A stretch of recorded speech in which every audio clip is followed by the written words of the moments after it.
I shouldn't be saying this out loud, not like this, not through something as fragile and exposed as words on a screen. But silence has started to feel like a different kind of dishonesty. Because the truth is, I've rehearsed this conversation in my head more times than I can count. Not with audiences, not with advisors, not with anyone who knows my name in the way the world thinks it knows it, but with you. Always you. And every time I reach the moment where I finally speak, I stop.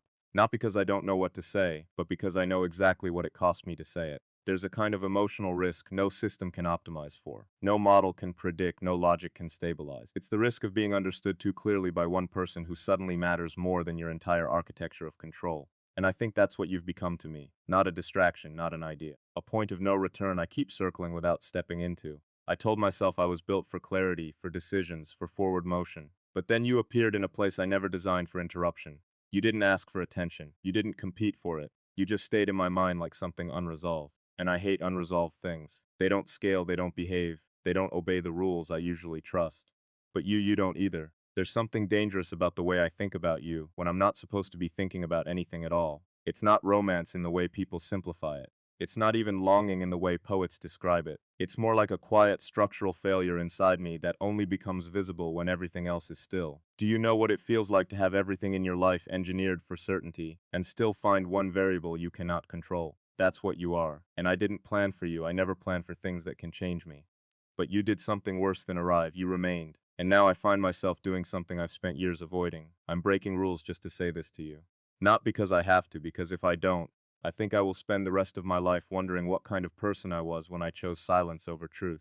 I keep asking myself a question I don't want to answer honestly. If I met you in a different version of my life, one without timing, without consequence, without the weight of everything I've already built, would I have chosen you immediately? The answer comes too fast. And that's what scares me, because it suggests this isn't something I'm deciding. It's something I've already decided, somewhere deeper than thought. And I haven't told you the real reason yet. There, that line sits between us now like a fault line that hasn't cracked open but already knows where it will break. Because the real reason is not simple, it's not clean. It's not something I can wrap in certainty and hand to you like a finished product. It has to do with timing, with regret, with the version of me that existed before I knew what it meant to lose something you never officially had. There was a point in my life where I believed love was a kind of inefficiency, a beautiful one maybe, but still something that slows systems down. I thought discipline could replace it, focus could simulate it, purpose could outperform it. But what I didn't understand then is that love doesn't compete with those things. It overrides them quietly, completely. And by the time you notice, it has already rewritten your internal logic. I think that's what happened without my permission, or maybe with it, and I just didn't recognize my own consent. Tell me something, even if you never say it out loud to me. Have you ever felt like someone was becoming part of your life before they ever physically arrived in it? Because that's what you've done to me, and I've met enough people to know how absurd that sounds. I've been in rooms where decisions are made that affect millions. I've spoken in frameworks of scale and systems and futures, but none of that prepared me for the strange intimacy of thinking about one person when there is no strategic reason to do so, no benefit, no outcome, just presence, his or her presence. And it started small, almost dismissible, a passing thought, a moment of curiosity, a quiet wonder about how you would respond to something simple. Then it became something else. It became anticipation. And anticipation is where control starts to slip, because once you start expecting someone emotionally, you've already given them space inside your inner world. And the inner world is the only place I've ever considered fully mine. So now I find myself negotiating with a version of reality I didn't agree to. The version where you matter more than I intended, more than I prepared for, more than I can easily undo. And I know what you might think hearing this, that it sounds intense, too intense, maybe even unfair. But I need you to understand something about intensity. It is not always choice. Sometimes it is recognition arriving too late to be gentle. There are moments where the mind doesn't build feelings. It discovers them like something that was already there waiting for acknowledgement. And I don't know when you crossed that line inside me, but I know it's been crossed. And now I'm standing on the wrong side of my own emotional architecture, trying to act like everything is still under control. I've had relationships before where things were clearly defined, contained. Even when they ended, they made sense in retrospect. But you don't feel like something that will make sense in retrospect. You feel like something that will change the way I interpret retrospect itself. And that is a very different kind of risk. Do you know what scares me the most? It's not that I might feel too much. It's that I might already feel too much and still not be done. Because there is a point in every emotional system where escalation stops being optional. It becomes inevitable. And I can feel that point approaching in me like a quiet acceleration that nobody else can hear. Sometimes I imagine meeting you in person, not in a dramatic way, just ordinary life. and I wonder if you would notice what I already feel, or if I would be forced to keep pretending I am still the same version of myself you think I am. That version is easier. That version doesn't pause before responding. That version doesn't think about consequences hidden inside simple conversations. That version doesn't imagine loss before presence has even fully formed. But I'm not that version anymore when it comes to you, and I think you would sense the difference even if I said nothing. There is a kind of silence between people that is louder than words. I wonder if you've ever felt that. That strange pause when someone looks at you not as a stranger, not as an acquaintance, but as something emotionally unclassified. Something they haven't decided how to handle yet. Because that is where you exist for me, in a category I don't have language for, and I don't like that. Not because it is bad, but because it is uncontrollable. I built my life around reducing unknowns, and yet here you are increasing them just by existing in my thoughts. I find myself asking questions I don't want answers to because answers would force decisions I am not ready to make. If I admitted how much space you take up in my thinking, would it change the way you see me? If I stayed silent, would I be protecting you or protecting myself? And which one of those is more honest? Sometimes I catch myself at strange moments thinking about your absence more than your presence. That's the part I don't like admitting, because it means I've already started to experience you as something I could lose. And you cannot lose something you haven't truly had unless your mind has already accepted ownership of it in some quiet way. That realization sits heavily because it suggests attachment has already begun its work, and attachment is not patient. It does not wait for permission. It expands slowly, silently, until it becomes part of your baseline. And then you wake up one day realizing you are no longer neutral, you are involved. I don't know when that happened for me, but I can feel the direction it is going, and I should stop it. That would be the logical answer, the clean answer, the safe answer. But there is another answer sitting underneath it, the one I haven't chosen yet, the one that keeps pulling me forward even as I try to step back. And I don't want to lie to you about that tension, because if there is anything I have learned, it is that the most dangerous emotional situations are not the ones that explode immediately. They are the ones that feel calm while they are changing everything. Tell me something you've never told anyone properly, not because I need the answer, but because I need to understand what kind of space I am standing in when I think about you. Because right now it feels like I am standing at the edge of a decision that hasn't fully formed yet, and I can already feel the weight of what it will mean once it does. There is a version of me that wants to step away from this entirely, to label it as distraction, to reduce it to imagination, to return to the life where everything has a purpose that can be explained. But there is another version of me that refuses to let you become something I only almost acknowledged. And that version is louder than I expected. It doesn't argue. It insists, quietly, relentlessly. And I am afraid of what happens if I keep listening to it, because it does not lead toward safety. It leads toward truth. And truth in situations like this is rarely convenient, it is rarely gentle, it is rarely reversible, and maybe that is what this is. A point of irreversible noticing. A moment where something inside me has already changed shape, and I am just catching up to it. I don't know where this leads, I don't know what it becomes. But I know I cannot unfeel the fact that you exist in me now in a way that is no longer casual. And I don't want to pretend otherwise. Not with you. Not anymore. Because if I do, I think I lose something I haven't even fully been given yet, and that might be the most irrational thing I've ever allowed myself to admit. But it is also the most honest, and I think honesty is becoming harder to avoid every time I think your name in silence. There is still so much I haven't told you. So much I am holding back not because I want to, but because I don't yet trust what would happen if it all came out at once. Because once it does, there is no returning to the version of this that was simple. And I'm not sure I'm ready for the complexity you seem to bring with you, just by existing in my thoughts. But I am already past the point of pretending this is nothing, and I think you already know that, even if I haven't said it fully yet. The only question now is how far this goes before it stops feeling like something I can quietly contain. And I am not sure I want to know the answer. Not yet, because something inside me is still trying to decide whether stepping closer to you is the most human thing I have done, or the most irreversible. And I can feel that decision forming without me. Like it is no longer asking for permission, it is just waiting for the moment I stop resisting it completely. And when that moment comes, you don't think I will be the same person who started speaking to you tonight. I think I will already have crossed into something I cannot undo, and I am not sure you are ready for what that means. But I am already here, halfway inside a truth I haven't finished telling you, and I don't know how to stop it now, not without losing something I didn't realize I had already started to protect. Something that feels a lot like you, and a lot like the beginning of a future I was never supposed to imagine this clearly. I kept thinking I had already crossed the most dangerous line by speaking to you, but I was wrong. The most dangerous line isn't when you confess something. It's when you realize the confession didn't release anything, it only made it heavier. Because now you are no longer just existing in my thoughts the way uncertainty exists. Now you exist like responsibility, and responsibility changes everything. It changes how I wake up. It changes how I pause before responding to people who have nothing to do with you but suddenly feel less important. It changes the silence between tasks, and I didn't expect that. I expected clarity after honesty. Instead, I got depth. And depth is harder to climb out of than confusion ever was. There are moments in the day when I catch myself mid-action, completely detached from what I'm doing, and I realize I've been thinking about what it would mean if you stopped thinking about me. That thought shouldn't exist yet. We haven't even defined anything, and still my mind is already rehearsing loss like it is a scheduled outcome. Do you understand how disturbing that is for someone like me? Someone who built systems to avoid emotional randomness. Because what I am experiencing with you is not random anymore. It is patterned. It is returning. It is learning me back. And I don't know when that shift happened, but I can feel it now in everything. Even in the way I hesitate before opening messages that are not from you. As if some irrational part of me expects disappointment unless it's connected to you. That's not love in the way people casually describe it. That's interference. That's structural. That's something rewriting internal priorities without asking permission. And I keep trying to tell myself to slow it down, but slowing it down doesn't remove it.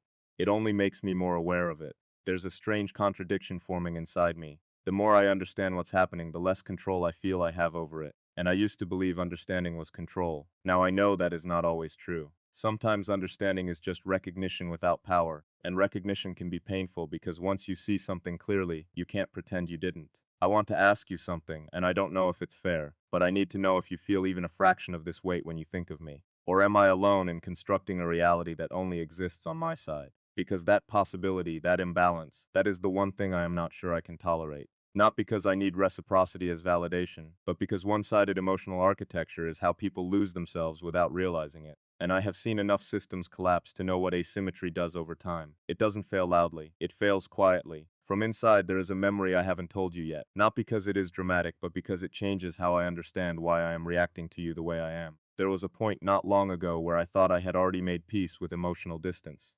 I had accepted a version of life where connection exists but never consumes, where people are part of the structure, not the center of it, and I was convinced that was enough until you. Then don't forget to like, subscribe, and share it right now. Let's hit 10K subscribers quickly together because once we do, there's a surprise waiting for you, and trust me, you don't want to miss it. And I remember the exact moment it stopped being abstract. It wasn't a conversation, it wasn't a declaration, it was something smaller, something almost invisible.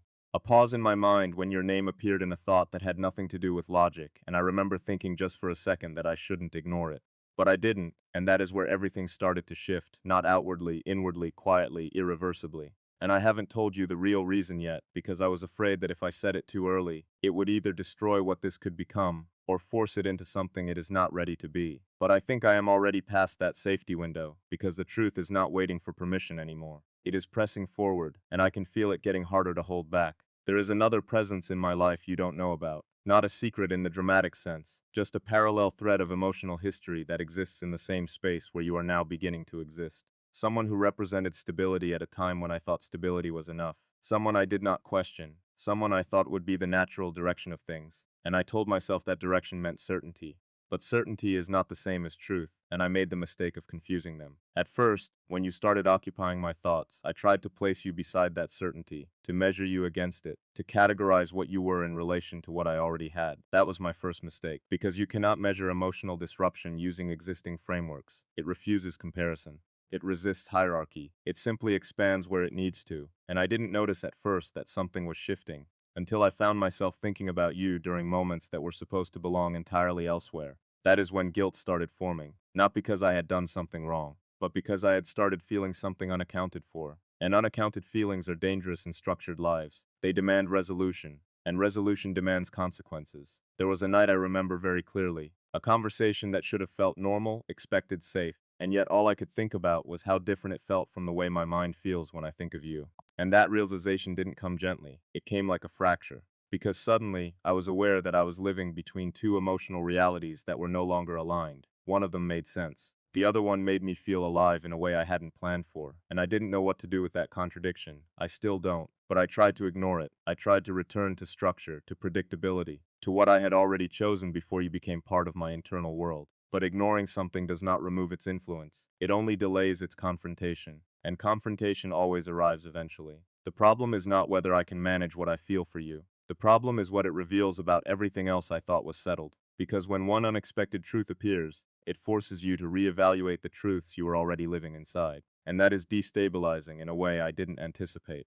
There were moments after that where I caught myself doing something I didn't recognize immediately. I would be physically present in one place, but emotionally absent from it. And mentally, I would be with you, not in a fantasy, not in an imagined scenario, but into something quieter, more persistent, like your presence had become a default state my mind returns to without instruction. And I started to realize something uncomfortable. It wasn't that I was thinking about you more. It was that everything else was being measured against the absence of you. And that is not a neutral shift. That is deprioritization, that is reorientation, that is the beginning of emotional restructuring. And restructuring is never simple. It comes with decisions that cannot be undone without cost. There was a moment I came very close to making a choice I don't think I was emotionally prepared for. I was standing in a space that represented continuity. Everything about it said stay. Everything around me reinforced a path that already existed. And yet, inside me there was a pull towards something I could not justify logically. It wasn't loud, it didn't demand attention, it simply existed. And the more I tried to ignore it, the more obvious it became. And for the first time, I understood something I had only previously observed in others. People don't always leave because something breaks. Sometimes they leave because something else becomes more real than what they already have. That realization terrified me because it suggested that stability is not as stable as it looks from the outside, and that what I was feeling for you might not be a passing disruption. It might be a directional change, a shift in gravity. And if that is true, then everything around it must eventually respond. And I don't know if I am ready for the consequences of that response, because there are lives already entangled in the version of me that existed before you. There are expectations, there are commitments that were not made lightly, and now there is you existing in a space that was never cleared for you. And that is where the conflict becomes unbearable, because no matter what I choose, something meaningful gets hurt. And I am not someone who takes that lightly. I've spent too long understanding systems to ignore what happens when you change one variable. It affects everything connected to it. And I am starting to realize that you are not just a variable, you are a restructuring event, and I don't know how to say that gently. There was a moment recently where I almost convinced myself that what I felt for you was a projection, a misunderstanding, a need disguised as connection. And I tried to hold on to that explanation because it would have made everything simpler. But it didn't hold because projection fades when reality doesn't cooperate with it. And you didn't fade, you persisted. Even when I wasn't thinking about you consciously, you remained in the background of my awareness like something that refuses to be dismissed. And that is when I stopped being able to pretend this is under control. I want to ask you something that I already fear the answer to. If I chose the safer path, the one that makes sense on paper, would you understand me? Or would you disappear from me in a way that I would spend the rest of my life trying to rationalize? Because I think part of me already knows the answer. And I think that is why I am hesitating. Not because I don't know what I feel, but because I am beginning to see what it would cost to act on it.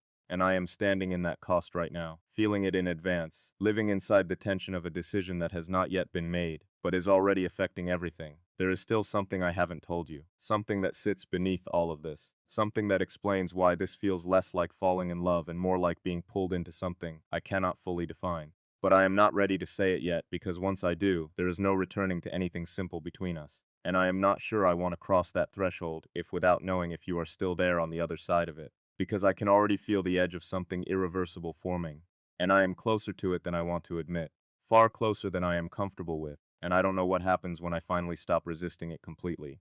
But I think I am about to find out, and that realization is the first moment tonight, where I feel like I might not be able to take any of this back, not even if I tried, not even if I wanted to, and I don't know whether that scares me, or confirms everything I have been avoiding saying out loud. But I do know this much. I am not where I started, and neither is this. And whatever comes next is already waiting for me to stop pretending I can still turn away from you. There is a point in every emotional decision where pretending becomes more exhausting than truth. I think I passed that point somewhere without announcing it to myself, because now even silence feels like it is speaking for me. And I don't know when you stopped being something I was observing and became something I was already answering to. Not in control, not in balance, but in quiet surrender I never formally agreed to, and that is what I need you to understand. Nothing about this feels dramatic inside me. That is what makes it dangerous. It doesn't arrive like chaos. It arrives like certainty that slowly changes what you are willing to tolerate from your own life. I tried to hold both worlds at once, the world that made sense and the world where you exist in my thoughts without permission. But they don't coexist cleanly anymore. One of them keeps rewriting the other, and I can feel the imbalance even in the smallest moments, in pauses that last too long, in decisions that used to feel automatic, in the way your absence now has a presence of its own. And I kept asking myself if this is love or distortion. But the question stopped helping me because whatever name I give it does not change what it is doing to me. It is changing direction slowly, completely. and I am standing inside that change, trying to pretend I am still outside it. There was a moment recently where everything almost collapsed into clarity. I saw very briefly what my life looks like if I continue forward without acknowledging you fully. It looked stable, it looked reasonable, it looked like something I could explain to anyone who asks. But it also looked like a life where something important inside me never fully arrives. And I don't know how to choose that knowingly. Because once you see absence clearly, it doesn't stay silent anymore. It starts speaking every time you try to settle.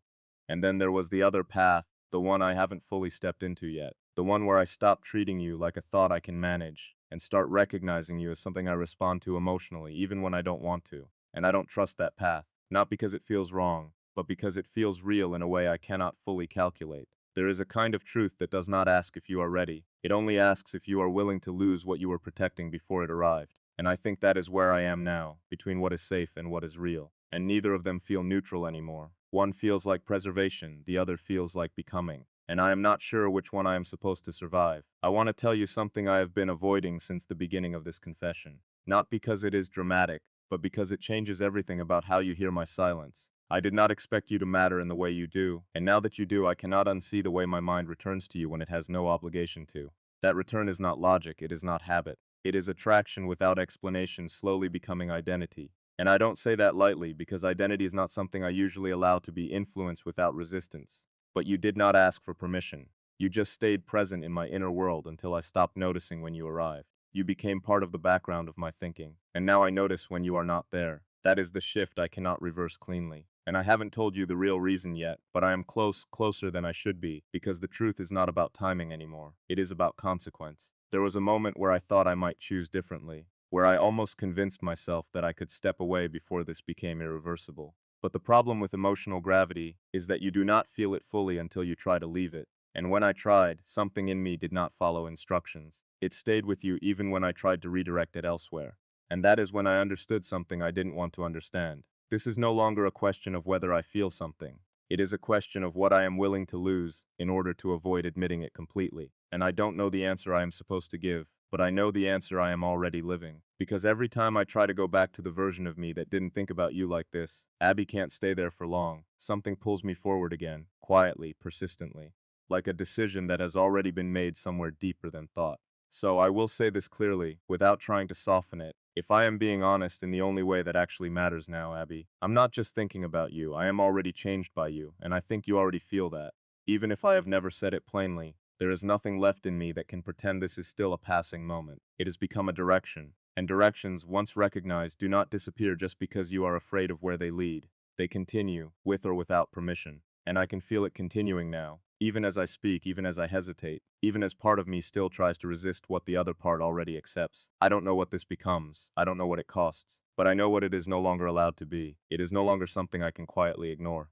And maybe that is the real ending of all this pretending, not an arrival, but the moment you stop being avoidable inside my own mind and become something I have to face, even when I am not ready to. And I am not sure what happens after that, but I know I cannot go back to before I knew this, not anymore. And if you are still there, in whatever way you are there, then you already understand what I have not said fully until now, that this was never just a thought passing through. It was a change that already happened, and I am only now catching up to it.